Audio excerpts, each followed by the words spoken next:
Motion's been made and seconded. And Ms. Holmes? I just wanted to say that I absolutely support this, that I have seen, going to CPMT with Mr. Whitley, that, social services is definitely in need of more space. And I think that they're looking forward to, should this pass, that they're looking forward to reconfiguring and having this space be what they need to serve our residents. Absolutely. Okay, motion's been made and seconded. Please cast your vote.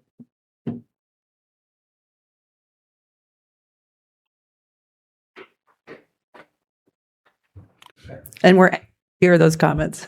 All righty. Again, I reside in the Great Oaks community in Fredericksburg 22401. As a resident, I'm very much concerned about the proposed 1500 Gateway Data Center. It's going to be right in our backyard, so it concerns me.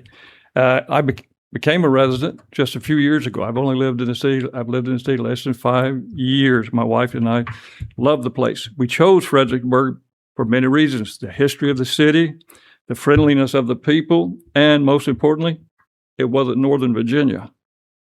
And I must confess that I've never been very much of someone who follows city politics.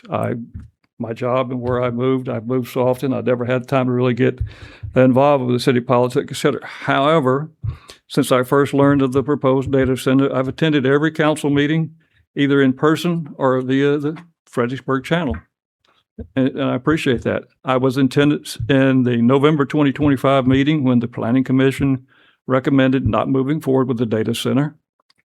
I was here earlier this year when we had a large number of union members and their union representatives appear before the council, almost as if Moses had come down from Mount Sinai and said, "Come forth and speak." If it hadn't been so staged, I would have thought it was spontaneous.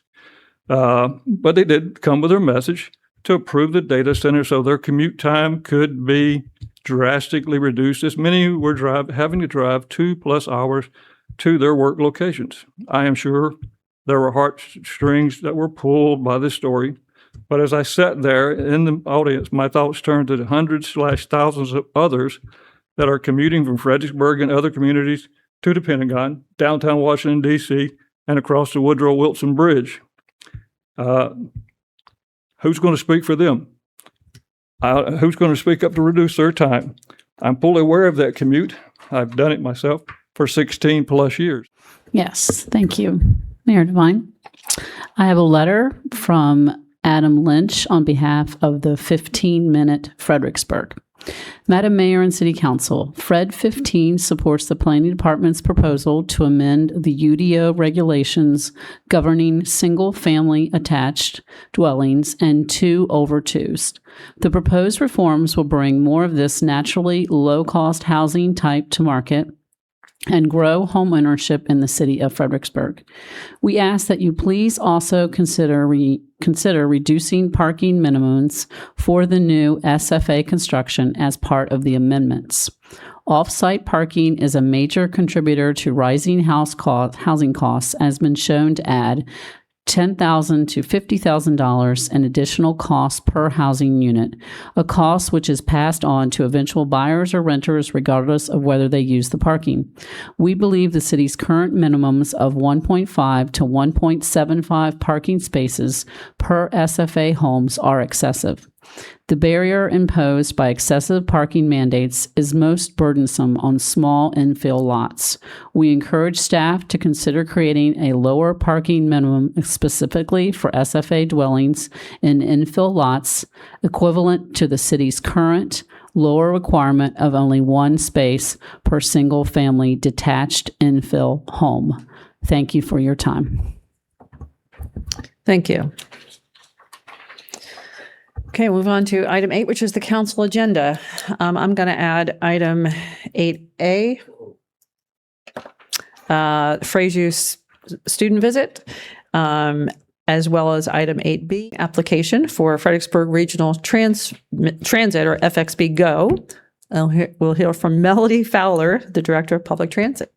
Good evening. I'm Melody Fowler I'm the Director of Public Transit, and I'm here to talk to you about requesting support from the City Council for Fredericksburg Regional Transit to receive Vanpool Alliance funding from GWRC. Recently, FXBG submitted an application for the Vanpool Alliance funding for preventative maintenance for $454,632. FXBG's policy is to maintain its fleet in the highest state of safe and efficient operations through the implementation of timely, effective, and cost-efficient maintenance and repair program, focusing on vehicle safety. FXBG currently performs at least 80% of our vehicle preventative maintenance on or before schedule and not more than 10% past the prescribed mileage intervals. This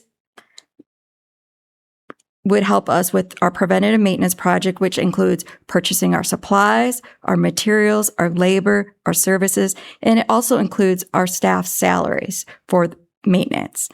And it also helps us to preserve and extend the functionality and serviceability of our assets in a cost-effective manner. This includes our bus and also our service vehicles that we use.